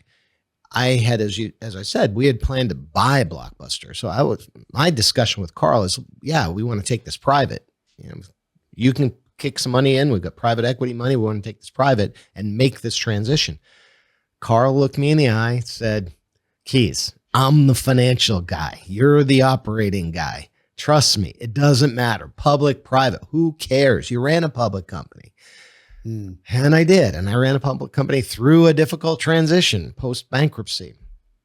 But I also knew how difficult this was going to be. Here's what I didn't know. I didn't have the crystal ball in front of me to say, but Carl, in a year and a half, Lehman Brothers is going to collapse and the financial markets will shut down. And we have $1 billion of debt that we won't be able to refinance. So let's do it now at a reasonable interest rate. And then we'll slide right through that financial crisis and no one will bat an eyelash. Well, Carl didn't see it coming. I didn't see it coming. Yeah. So I took his advice. Fine. Public, private, fine. We'll keep it public. Had we taken it private, I think Blockbuster would still be here. Really? Yeah. Because you're just like handcuffed in that season? Yeah. I mentioned Verizon spinning the company out. No, I didn't get there yet in the Blockbuster history. So Wayne Huizenga sold the company to Verizon. Verizon managed it for a number of years. I'm sorry, Viacom. Sorry. V. Yep. Wayne sold it to Viacom. Wayne sold the company to Viacom. Viacom then managed it for a number of years over studio. It's a little awkward for them because they're having to compete with other studios for content. And distribute it through Blockbuster, but it worked. It was fine, but they decided to spin it out as a public entity with an IPO in, I believe it was 2000, early 2000s, 2004 perhaps, in that time frame. Don't hold me to that. When they spun it out as a public company in an IPO, they put on $1 billion of debt. A reasonable amount. It was like 2 times EBITDA or something like that. So it was everybody agreed that the debt capacity was there. So it was not an irresponsible move. Sure. Of course, by 2007, right, the company had been struggling under that debt load because they were trying to make the transformation to compete with Netflix. So they're competing now for a subscription business, having to grow subscribers, investing very heavily in that new channel. The stores, meanwhile, were suffering a bit already, and they were missing their cash flow requirements. So they had broken bank covenants several times along the way. And literally the week I arrived, we had violated, I got a call from the banks. We had violated yet another bank covenant. Like, congratulations. Yeah. You're CEO of Blue Star Airlines. Yeah, exactly. Yeah, right. Exactly. So, okay, no big deal. I've done this before. I've worked with the banks, negotiated new terms. I want forgiveness give me at least 12 to 18 months to get this thing turned around. Here's my business plan. I had a pretty good track record from 7-Eleven. So they went along and said, yeah, we'll give you some debt forgiveness for this period of time. Now, the new date was going to be mid-2009 to have to refinance $300 million of debt. Yeah. Again, crystal ball, never would have done that. I would have refinanced it then. So that was the second opportunity that I missed. I could have refinanced the debt at the time at a little higher interest rate, but because I was sure we would improve the performance of the company, which we ultimately did. So that's what happened. That's how we ended up with. You're just squeezed in a weird spot. We got squeezed. So you asked about MovieLink. 2007, few months after I got there, I found out that the company had been in some discussions about MovieLink. I said, let's go. took it to the board. Board approved it. We bought MovieLink. I think it was around $50 million for MovieLink. At the time, again, this people forget the timing. MovieLink was created by 5 of the 6 major studios. Who better to partner with? Mm-hmm. They've got all the content. They had already digitized 3,000 titles. They had the largest title collection of digital movies worldwide. Position A Blockbuster. We were thrilled that they wanted to partner with us. Now, we bought the technical capability for streaming and, a certain number of titles. We did not buy it with exclusive access. That would have cost us another $100 million a year. But how does one make a bet for $100 million cash flow investment when you didn't know if it was going to be 5 years or 25 years before Wi-Fi capability was sufficient to monetize that $100 million a year investment? So we didn't do it exclusively. And when we blinked, didn't buy that content exclusively, we had 2 shots at that, one with MovieLink and separately with a deal with Viacom, that we could have locked down virtually all of the long tail content, 60% of all the long tail content and new releases exclusively for Blockbuster. But the board turned that deal down because of the huge cash flow commitment that would take. Yeah. Did in this whole, did MovieLink get challenged like antitrust because of all the different? No. What happened? happened? Because there was no streaming. Right. So it just sat there, and then they just sold the rights to somebody else later. Oh, no. So we bought MovieLink. We renamed it Blockbuster On Demand. We did streaming. Yep. So we were streaming new releases. Okay. Netflix, about that time then, when we didn't lock up our content exclusively, and I think if Reed was sitting here, he'd say, whew, we dodged the bullet. Yeah. Because that allowed them to access the content for the older movies. And they began with Roku. I think it was the first partner they had to begin starting to stream movies as an add-on to their DVDs by mail. You want to see something funny? That plane? Yeah. Reed's plane. Oh, was that Reed's? That's great. I love it. Isn't that crazy? I love it. Yeah. How circular this stuff gets? Yeah, I know. Would have been mine. No, I wouldn't. I wouldn't fly a 550 anyway. So you've got Netflix is doing all this stuff. A changing environment. It's just a literal tipping point. Yeah. In how data is going to be transferred and how fast, what the quality is going to be. Yeah. All those different types of things. You remember the buffering and all that? Yeah. Buffering was brutal. And the only people streaming were kids on their Xbox and a little bit through this little device that you could buy called Roku. The TVs didn't have apps. Yep. I remember. None of that was there yet. One of the articles I read said that one of the things that hurt you in the transition was the late fee issues. Late fees versus like Netflix didn't have them. Right. Like they would, when you returned it, you returned it. Yeah. And so they because I mean, how much I got to ask. Yeah. How much of the profitability of the company came from late fees as a percentage? A lot. Off the top of my head, I can't say half, 30%, 40%, 40% probably. I was still at 7-Eleven at the time. We shared a common director, a guy named Gary Fernandez, sat on my board at 7-Eleven and the Blockbuster board. And he came to a board meeting, a 7-Eleven board meeting, and I had just read Blockbuster eliminates late fees. And I said, Gary, how in the hell? How are they going to do that? And he said, it's $80 million a year straight off the bottom, not the bottom line, cash flow. Yeah. So 80 million of EBITDA gone. I said, are they going to be able to make that up? He said, oh yeah, their forecasts show them increasing sales. And it's a lot of new DVD rentals to be able to offset that. Obviously they couldn't. And that occurred before I got, probably 2 or 3 years before I got there. Mm-hmm. Did you reinstituted them or whatever? No. Okay. What we try to do is find a way delicately to navigate our way around this. Remember now, we're in a situation we want to invest in streaming, but we can't break the bank. We've already broken bank covenants, right? We're already stretched. So we had to make more money from the stores. So first thing we did is improve the number of new releases. That was always, it was sort of like design dissatisfaction that they had, that people would come back if they didn't get the new release. So we filled the wall with new releases.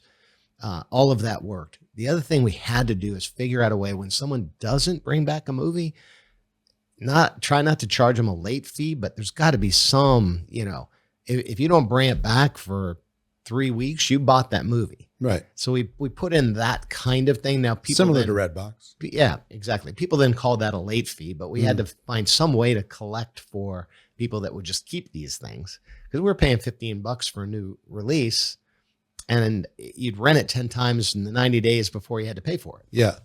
Unless somebody kept it. Got it. So the economic model had to, we had to do something. Yeah. So those are the things we did. It was really no big deal. There's a lot of publicity about it, trying to find a way to claw back a piece of the late fee revenue without reinstituting late fees. Yeah. So ultimately the company files bankruptcy, after trying to navigate the weight of the debt was too much. Yeah. And you end up selling it to Dish, I think, Dish Network. Yeah. But there's an important piece of the puzzle, because everybody says, well, what happened? Well, it's cash flow. And this is the lesson for all companies, big, small, it doesn't matter.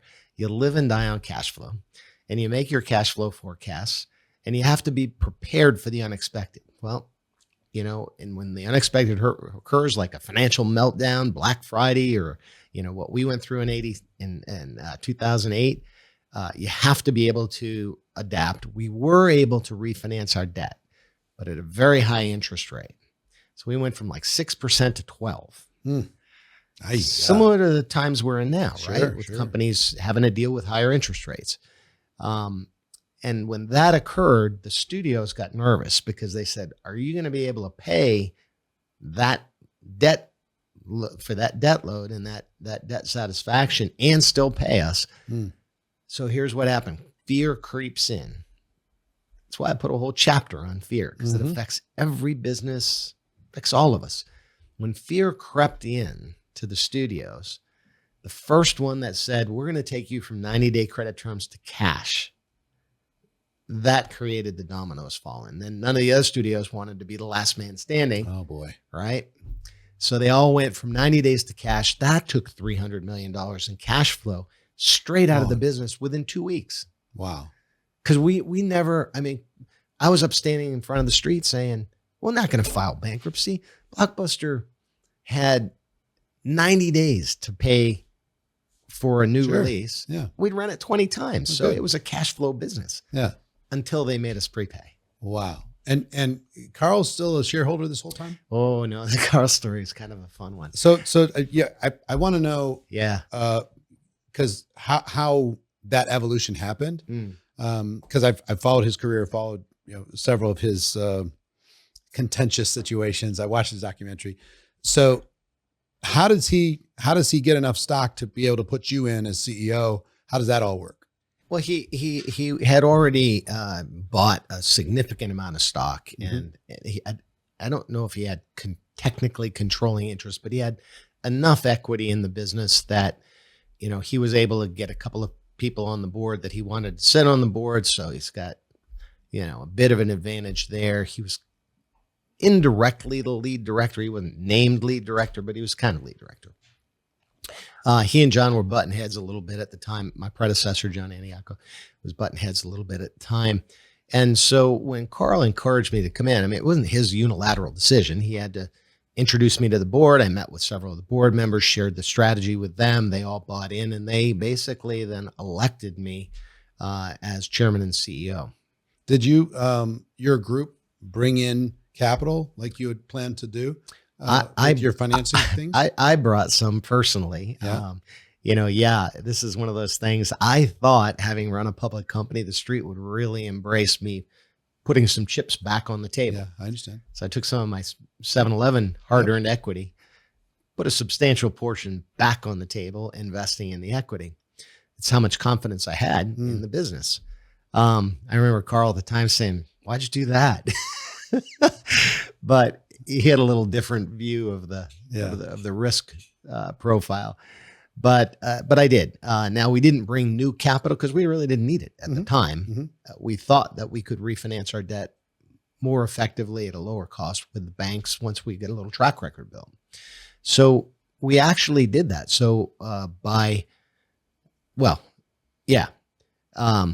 2008, third quarter, I had been encouraging the banks, the rating agencies, to give us an improvement in our debt rating so we can refinance our debt. Third quarter of 2008, there's still a press release. I love it. Wall Street Journal reports Blockbuster triples net. I had one of my little dot drawings on it, this little Wall Street Journal. Yeah. I was Dot drawings. yeah, pretty cool. Yeah. Blockbuster triples net. EBITDA almost doubled.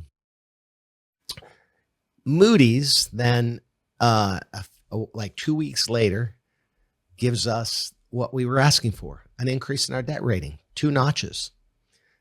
But in their press release, they said, Blockbuster, we are granting a 2-notch upgrade in their debt rating based on excellent operating performance.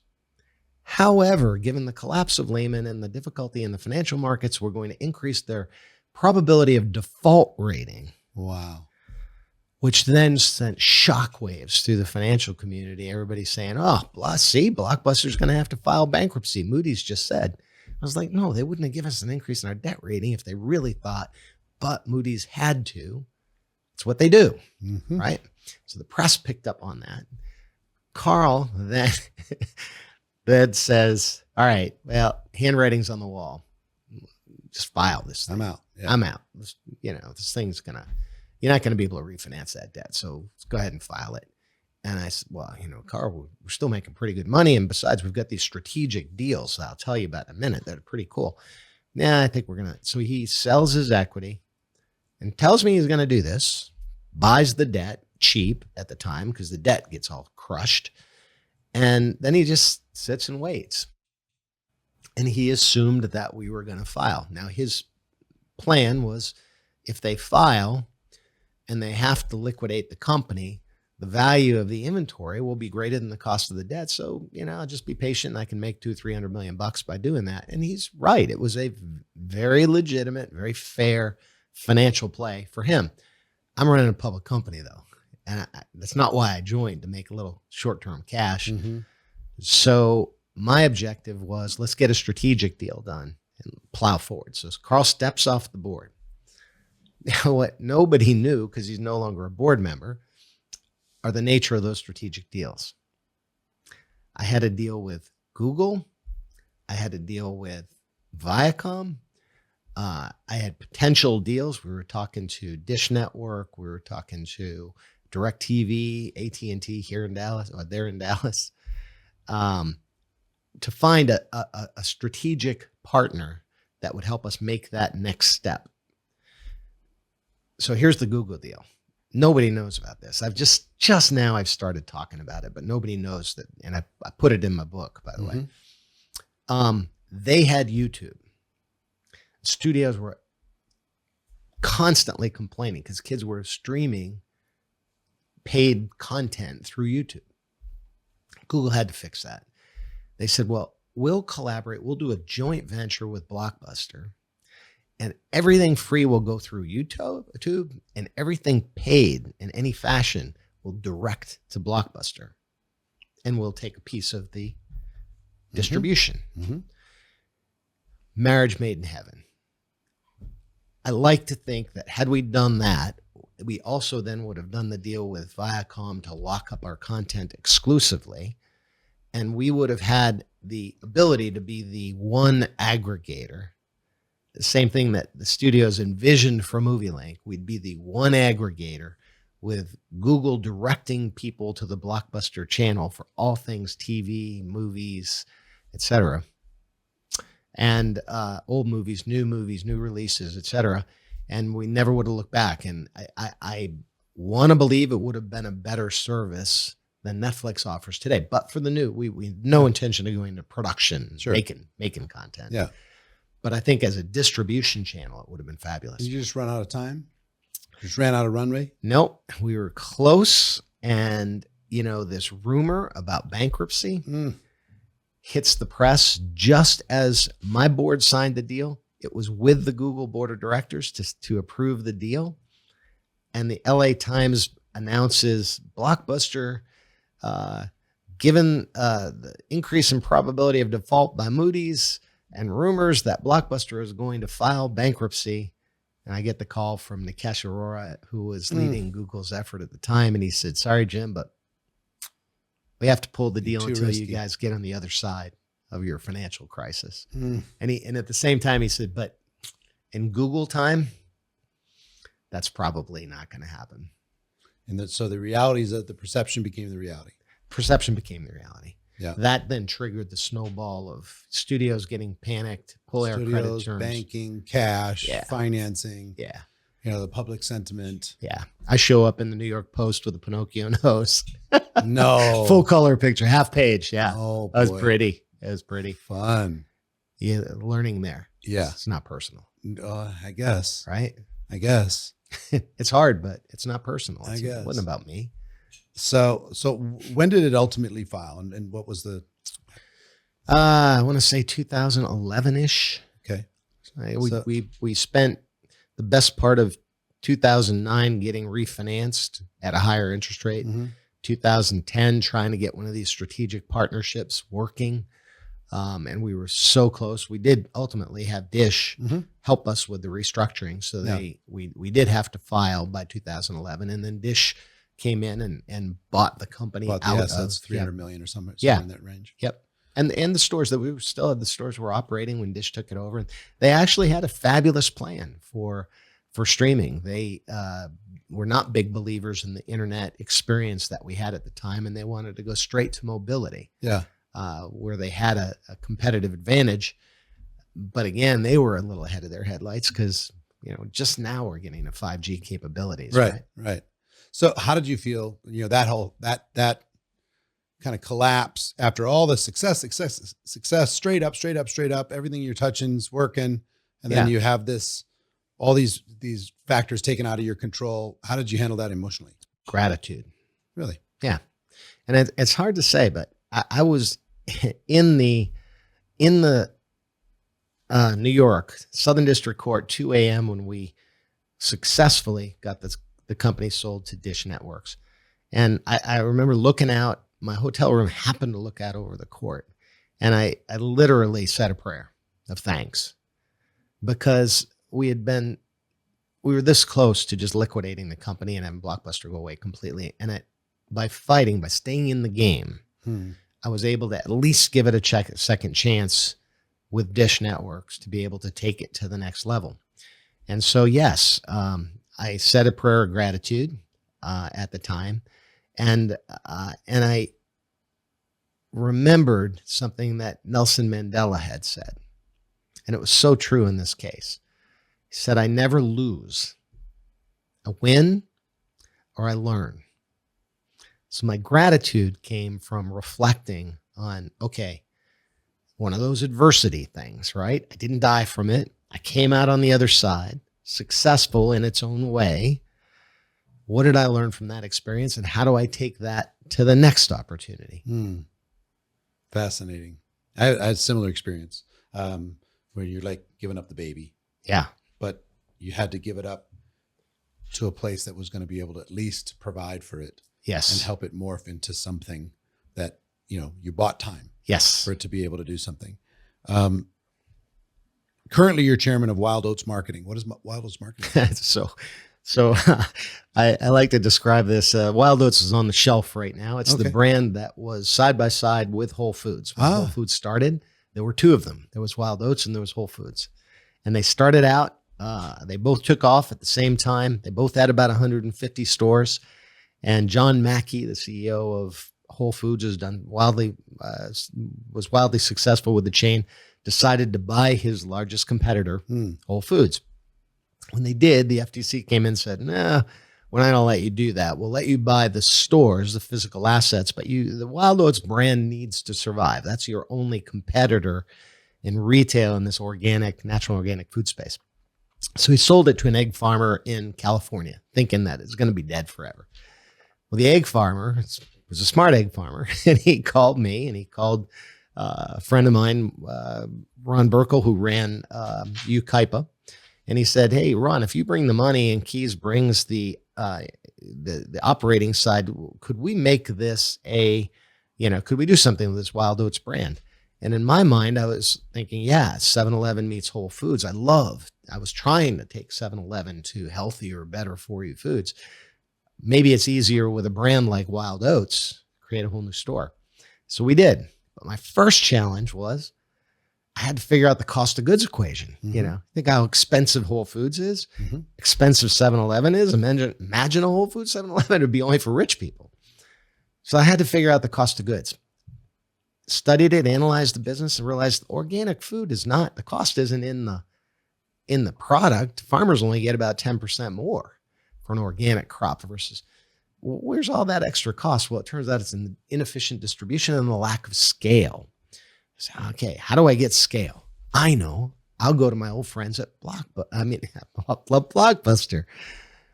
I know. I'll go to my old friends at Walmart.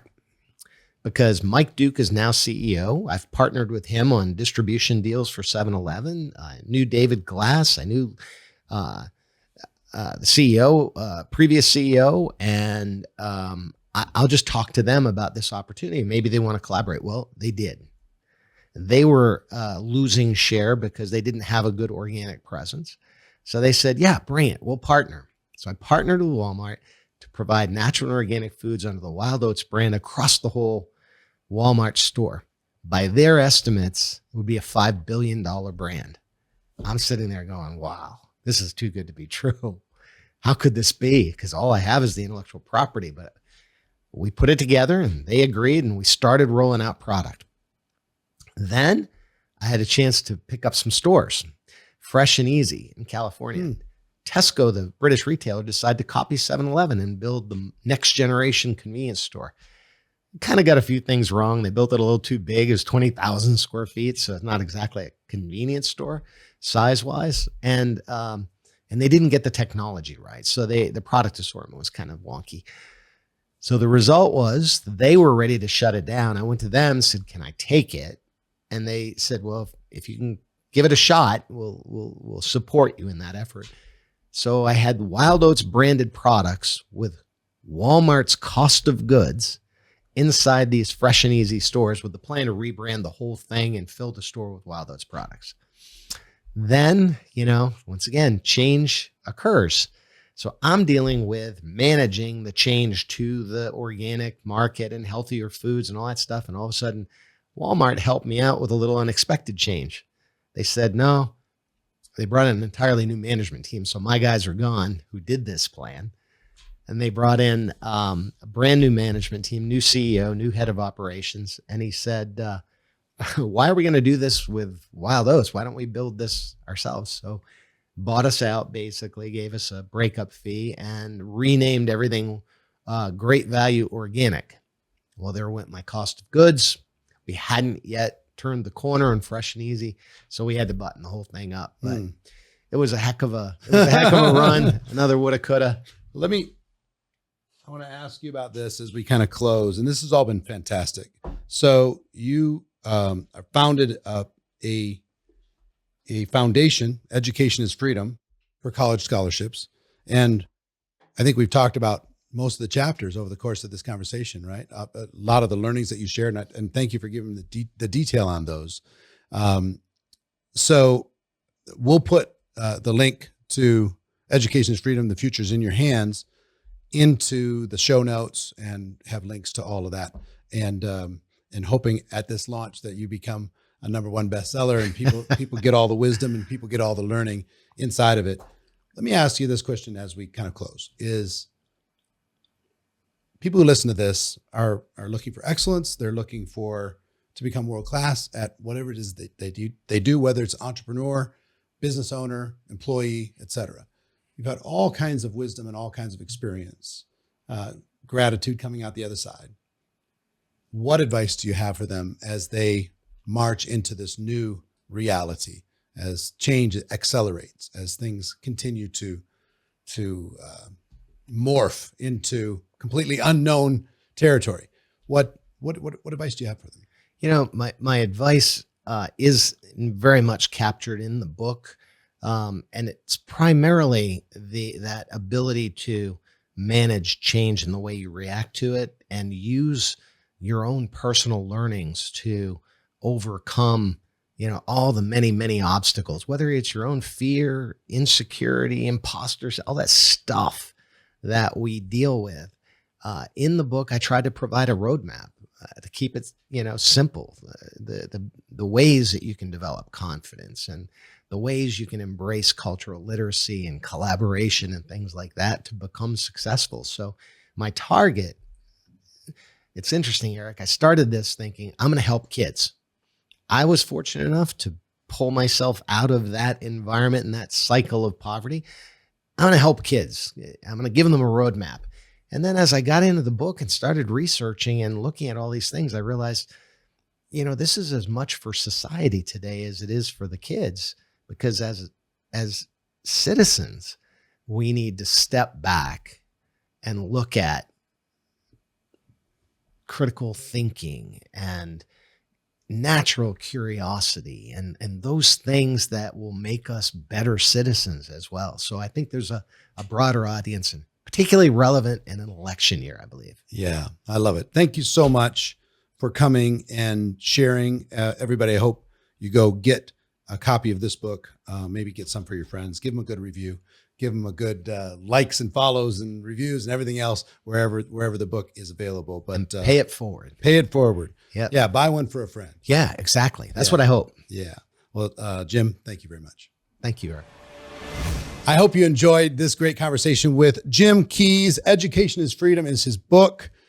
The lessons inside of this podcast, I hope you paid attention to. So many practical use lessons that you can use in order to be able to be CEO of your life, be CEO of your business, be CEO, even if you're an employee for somebody else, to really think about how you show up and how you adapt to change.